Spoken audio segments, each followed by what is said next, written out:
हे अर्जुन, जो भोग विलास का भक्त होता है वो परमात्मा का भक्त कैसे हो सकता है? ऐसे मनुष्य जो बाहर से भक्ति का प्रदर्शन करते हैं परंतु मन से विषयों के चिंतन और उनकी आसक्ति में लीन रहते हैं, वो भक्ति का केवल ढोंग करते हैं।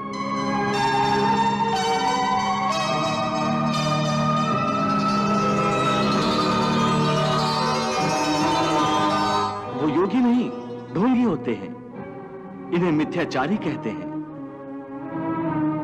विषया विनिवर्तन्ते निराहारस्य देहिनः रसवर्जम रसोप्यस्य परम दृष्ट्वा निवर्तते। कर्मेन्द्रियाणि संयम्य य आस्ते मनसा स्मरन् इंद्रियार्थान् विमूढ़ात्मा मिथ्याचारः स उच्यते। पार्थ, स्थित प्रज्ञ मनुष्य की बुद्धि स्थिर रहती है, अपने मन पर उसका नियंत्रण रहता है। स्थित प्रज्ञ को भोग और उपभोगों में रस आसक्ति नहीं होती। वो शुभ अशुभ वस्तुओं की प्राप्ति होने के बाद भी न प्रसन्न होते हैं और न दुखी होते हैं।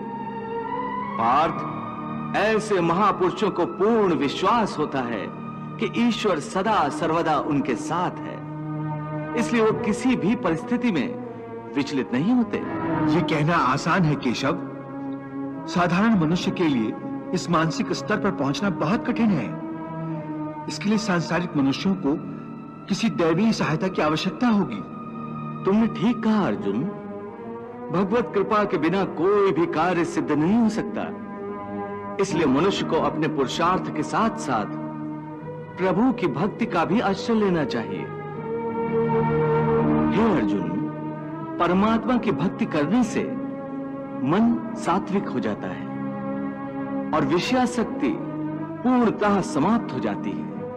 और यदि आसक्ति का नाश नहीं हुआ तो? आसक्ति का नाश नहीं हुआ तो मनुष्य का सर्वनाश हो जाता है। सर्वनाश? हां पार्थ, सर्वनाश। हे अर्जुन, आसक्ति के मारे हर मनुष्य किसी भी विषय के आकर्षण और मोह में फंसकर सोते जागते निरंतर उसी का चिंतन करते रहते हैं।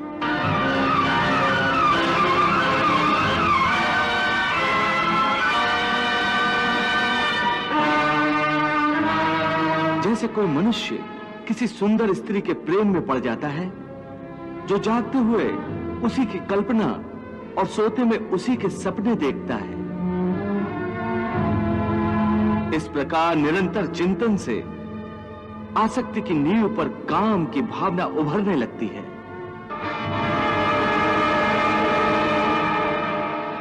काम या वासना में थोड़ी भी रुकावट आने से क्रोध का आगमन हो जाता है।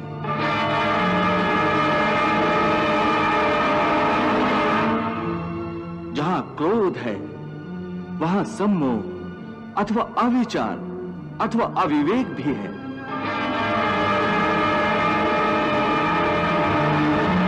जिस प्रकार प्रचंड वायु के झोंके से दीपक की ज्योति बुझ जाती है,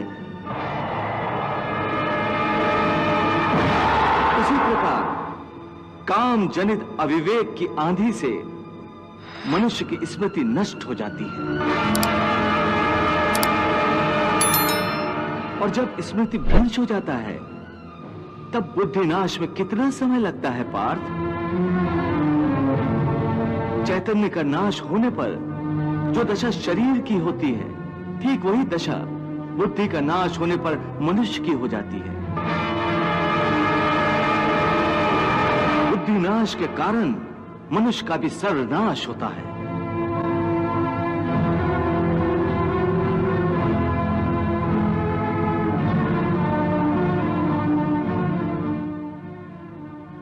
ध्यायतो विषयान् पुंसः संगस्तेषु उपजायते संगात संजायते कामः कामात् क्रोधा अभिजायते क्रोधात् भवति सम्मोहः सम्मोहात् स्मृति विभ्रमः स्मृति भ्रंशात् बुद्धिनाशो बुद्धिनाशात् प्रणश्यति।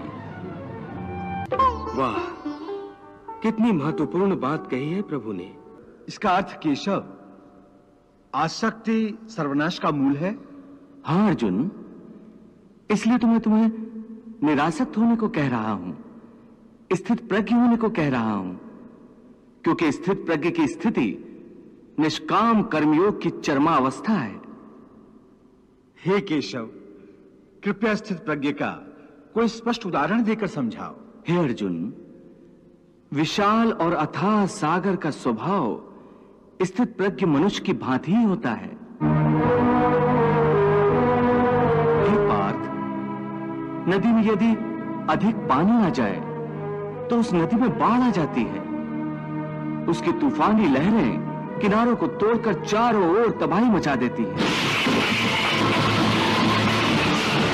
यह हाल एक क्षुद्र मन वाले व्यक्ति का होता है। थोड़ा सा धन, थोड़ी सी सफलता उसे हजम नहीं होती, और धन और सफलता के नशे में चूर वो मर्यादाएं तोड़कर एक ओछे इंसान की तरह हरकतें करने लगता है।